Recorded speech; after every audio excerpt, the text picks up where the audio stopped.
You should pay attention to Finnair now since they are flying for so many airlines nowadays, especially their brand new Air Lounge business class seats. Oh wait, that's next week's video. Today, we'll go through Finnair's old business class in their A330s. It actually has a really good layout and space, as I'll talk about more later during the cabin tour, so stick around. Today's journey starts from Helsinki, taking Finnair's old A330-300 business class to Seattle, taking some time off prior to returning to Helsinki with Finnair's new A350-900 business class from LAX, and then onwards with the same business class to Singapore. Helsinki Airport has gone through major construction and renovation for the past decade. Take a look. It has now a really nice and welcoming departure hall, with strong emphasis on Nordic design. We will dive into it more later as we walk through the terminal. And now, let's go to the Finnair lounges. Yes, I said lounges because they have two that business class passengers can access. The first one is located in the Schengen area meant for regional traffics, and surprisingly, they let me in without any concern. Finnair's lounges in Helsinki Airport are all brand new, and the one here has the most natural light as the whole lounge has the view of the airport runway. You don't have to come to this lounge if you're flying international or non-Schengen flights, but I'm sure you'll like it. By the way, I have a separate video walking through both lounges, link in the description.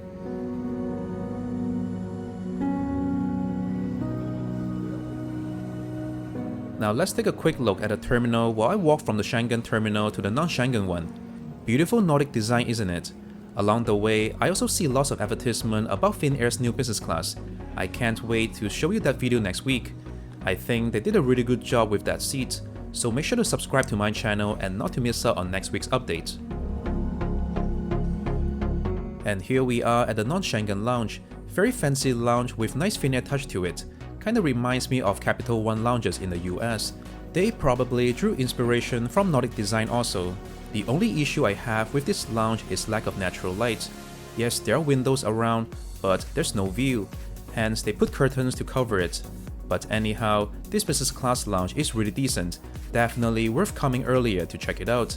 Again, complete walkthrough of the lounge is available in another video, link in the description. Well, it's about time to board, so let's get going. Today is a pretty full flight, as you can tell. That's because Seattle is the hub of Alaska Airlines, which is another oneworld partner of Finnair, connecting passengers from the Pacific Northwest region. And here's our plane today, the A330-300. Let's take a look at the seat map. The A330-300 business class section is split into two cabins with the smaller one behind, a total of 35 seats. The layout is very versatile, something for everyone. There are throne seats on the left, staggered solo seats on the right, while coupled seats can be found both in the middle and on the left side along with the throne seats. There aren't that many airlines having this layout. Right off the back, I could think of Brussels Airlines and Aer Lingus having similar design. And today, I'm seated in one Lima.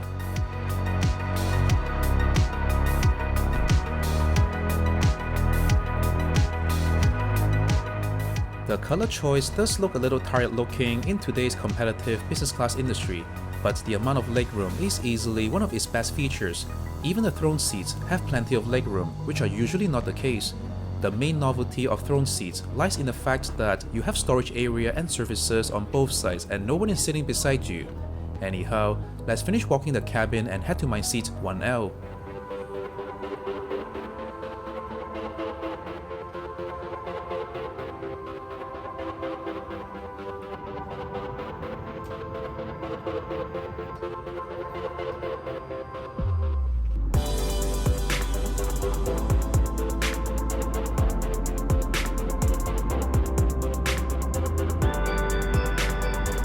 Just look at the amount of space I got.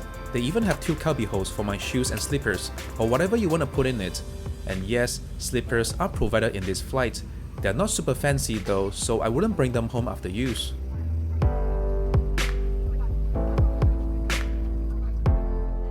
Now let's do the seat tour.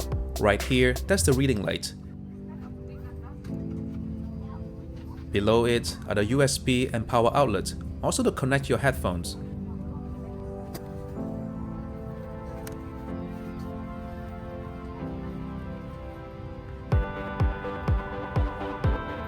And here is what I assume to be the meal table. Let me just pop it out, if I can.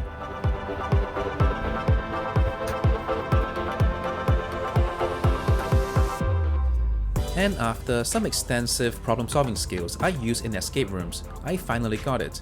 Yep, make sure you look for the eject button.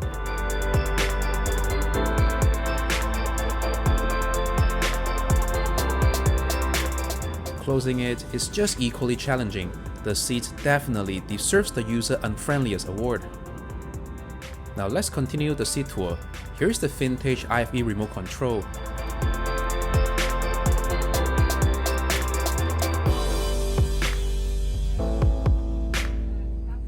Above the cubby holes, you will find a large storage space where you will find the safety card and also the headphone.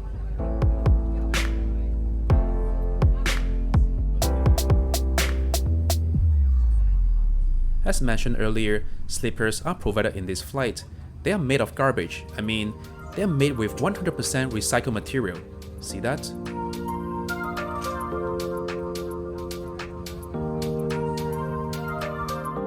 Now the IFE screen is pretty tiny, especially given how much space you have from the seat, so just use the remote control. But the good thing is that it does have lots of Western entertainment options. The problem is if I can see it at all from my seat, since it's so small and so far away.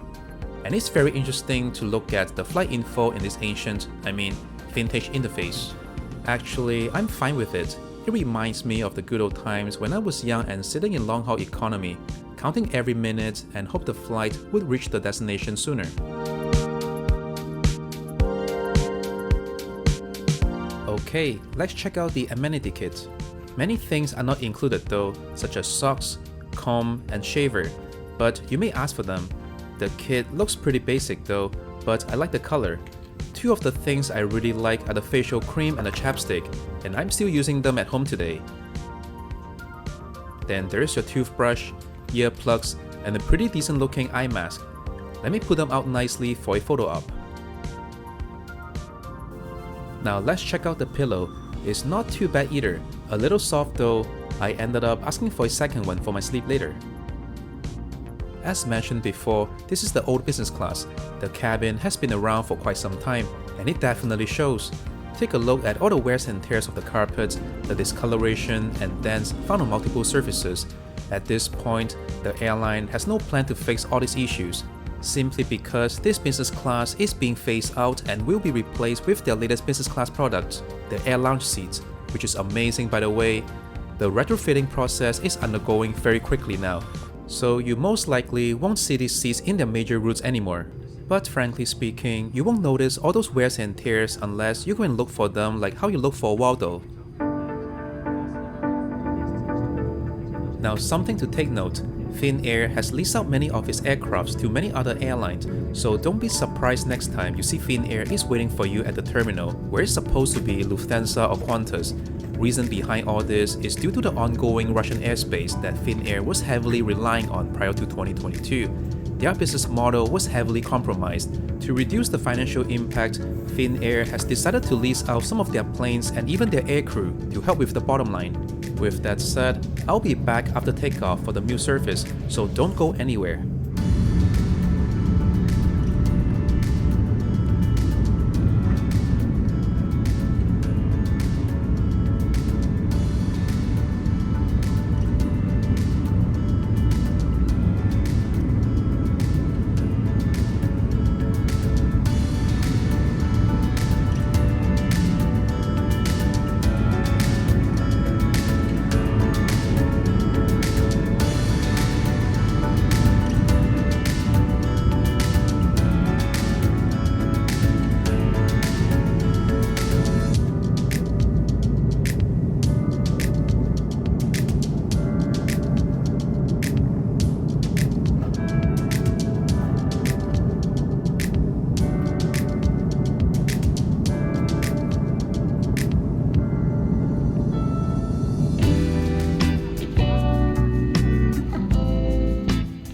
The meal menu is presented in this minimalistic looking card.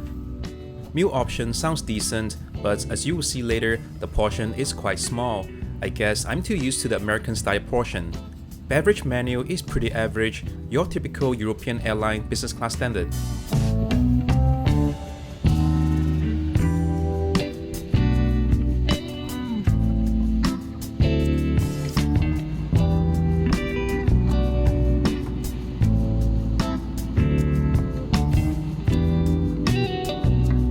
starter comes with this corn puree and chicken tart.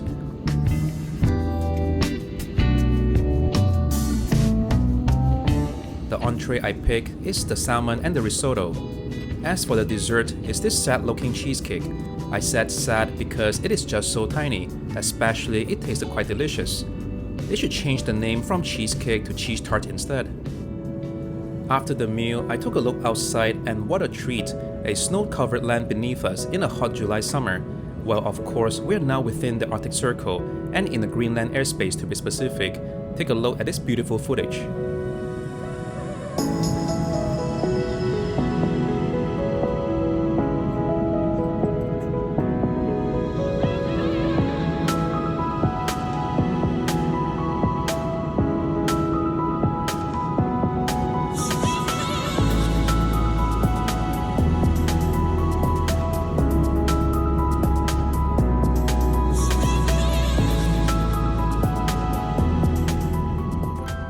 After the meal, it's time to get some rest. I probably only have around 4 to 5 hours left to sleep in this 9.5 hours journey, so let's transform this seat into the bed mode.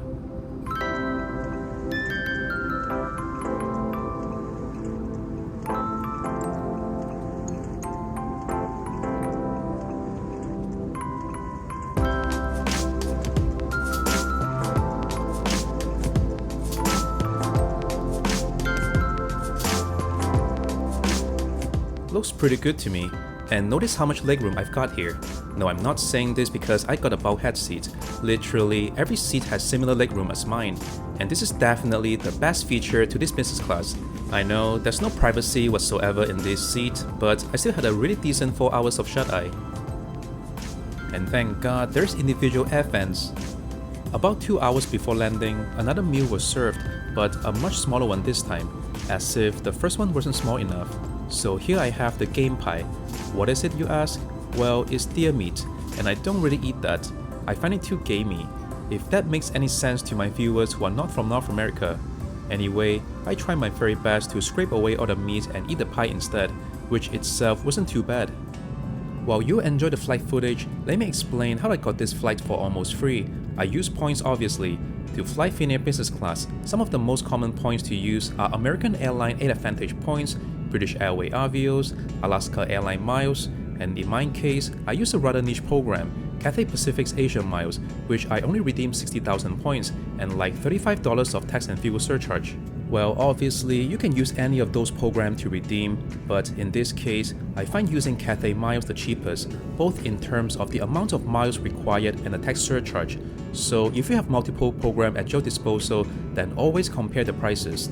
On the side note, I'll be back to give you my review of this flight after landing, so sit back and enjoy this beautiful landing footage of the Pacific Northwest and the Rockies, and make sure to be on the lookout for the Space Needle when approaching Seattle.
Welcome to Seattle Seatac International Airport.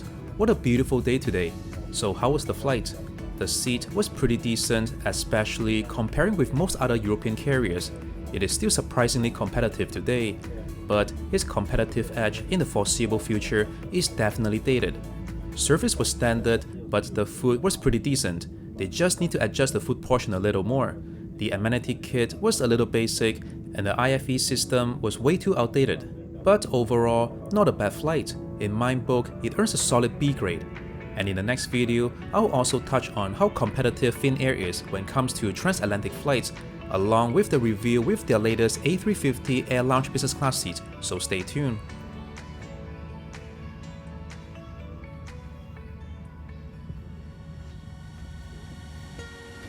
And before I leave this aircraft, take one final look at this older generation business class cabin that we may soon not see it again, not for long haul flights at least.